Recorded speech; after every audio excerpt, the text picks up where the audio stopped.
Amina Khalifi. On est ravis de vous recevoir ce matin. Bonjour. Bienvenue. Merci, un plaisir partagé. Oui, tout le plaisir est pour nous. Je disais que certainement que vous allez commenter positivement une telle initiative, emmener les enfants, leur donner du plaisir et de l'amusement. C'est ce que vous faites en tout cas dans les jardins d'enfance thérapeutiques que vous avez vous-même créé. Vous êtes cofondatrice de ce type de jardin. Oui. Alors pour les jardins d'enfants, en général, beaucoup de plaisir, beaucoup de créativité, beaucoup de loisirs aussi. Oui. Et que du bien, encore une fois, des loisirs extramuraux à l'extérieur. C'est une activité aussi qu'on favorise beaucoup à notre niveau. Très bien. Votre centre se trouve, ou plutôt votre jardin d'enfants thérapeutique se trouve à El Biar. Et c'est à El Biar que vous avez aussi lancé un petit appel pour justement d'autres mesures d'accompagnement, pour réfléchir à d'autres mesures d'accompagnement pour les plus fragiles d'entre eux. C'est-à-dire que les personnes en situation de handicap ou en situation de difficulté qui peinent à s'insérer. Et vous avez donc amené ou mené justement à bien toute une réflexion quant à leur inclusion. Oui. L'un de nos objectifs, c'est d'accueillir les enfants de tous bords. Quand on dit les enfants de tous bords, donc on aura des enfants qui ont un développement assez, on va dire, stable, d'autres avec quelques petits pépins. Et de notre pratique, on a remarqué qu'avec tous les changements qu'il y a au niveau de la société, que ce soit au niveau de l'alimentation, du rythme, du modèle de la famille aussi qui a changé, parfois les parents trouvent de la difficulté à accompagner les enfants, surtout les enfants en difficulté. Et de là, ça nécessite une intervention qui se fait généralement chez des professionnels, un peu par-ci par-là, pédopsychiatre à part, psychologue à part, orthophoniste à part. Et on a remarqué que ça fait un peu peiner les parents, c'est difficile. Donc l'idée du centre est venue de faire une équipe pluridisciplinaire au sein du même endroit pour accompagner et les enfants, les parents et le plus qu'on apporte même les professionnels de la petite enfance. Très bien. Donc ça, c'est pour ce qui est de la petite histoire concernant les jets. Je disais tout à l'heure, c'est pas un jet privé dont il s'agit, mais plutôt, voilà, c'est un jardin d'enfants thérapeutiques. Aujourd'hui, vous êtes parmi nous pour annoncer aussi l'organisation prochaine d'un séminaire qui est consacré à un autre type d'accompagnement. C'est-à-dire que là, certains enfants sont tellement en difficulté qu'il faut vraiment qu'ils soient accompagnés. Comme je disais, avec tous les changements de notre société, parfois les parents avec le Covid et le confinement aussi, qui a changé aussi beaucoup l'éducation des enfants. Donc on va se dire écran, pas écran, avant 5 ans, avant 3 ans. Et les enfants présentent des petites difficultés, donc c'est des parents ou des professionnels qui vont dire plus ou moins c'est des enfants qui sont un peu trop actifs, c'est des enfants qui n'arrivent pas à assimiler, qui n'arrivent pas à s'adapter. Et de là, ça nécessite un accompagnement de professionnels. Pour ce qui relève de l'école surtout. Pour l'école et même parfois pour le jardin. Nous retrouvons parfois certaines difficultés, certains enfants. En préscolaire, déjà, on distingue certains types d'handicap ou de retard. Ça dépend. Alors, retard dans le parler, retard dans le réflexe, retard dans différentes domaines du développement. Oui, tout exactement. À fait. Beaucoup dans le langage. Beaucoup retard dans l'acquisition du langage, dans la communication en général, que ce soit autisme ou autre. À cette période-là du développement, on s'intéresse beaucoup plus à stimuler l'enfant, à reprendre un peu tout ce qui est communication et lien avec ses pairs et son environnement. C'est aussi important que le diagnostic, parce que parfois, quand parents s'intéressent beaucoup au diagnostic, alors qu'est-ce qu'il a mon fils, qu'est-ce qu'on peut faire, comment on peut prendre en charge. Mais en parallèle, on peut aussi s'intéresser beaucoup à tout ce qui est adaptation.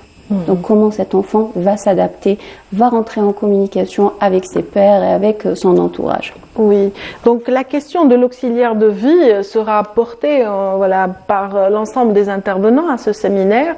Vous allez débattre aussi de cette question de l'accompagnement par l'auxiliaire de vie. Vous avez peut-être une autre appellation pour je ne sais pas. Oui, c'est une AVS ou une auxiliaire de vie, c'est une assistante de vie scolaire ou sociale.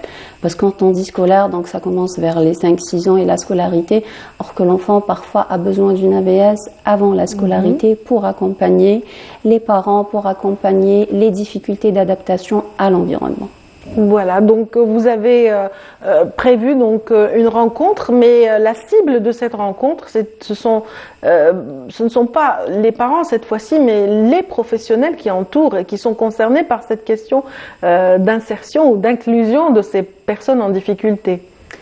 Comme équipe pluridisciplinaire, nous travaillons beaucoup sur le lien.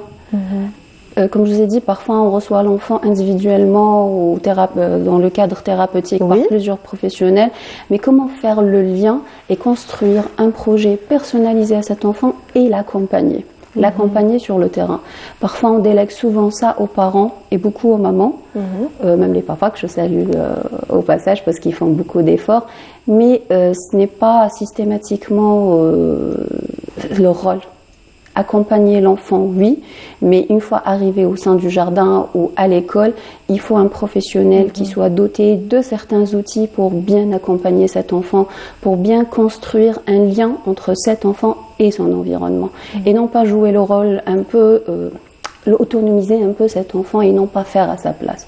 Parce que comme parents, on a de la difficulté à soit en faire trop, soit pas assez, donc on se retrouve un peu dans un cercle. C'est l'aider à aller vers une certaine autonomie, donc une dissociation de la cellule familiale, bien qu'elle soit toujours présente, mais avoir ses espaces à lui, avoir aussi cette capacité d'évoluer parmi d'autres enfants, de ses semblables, c'est aussi quelque chose d'important pour un enfant.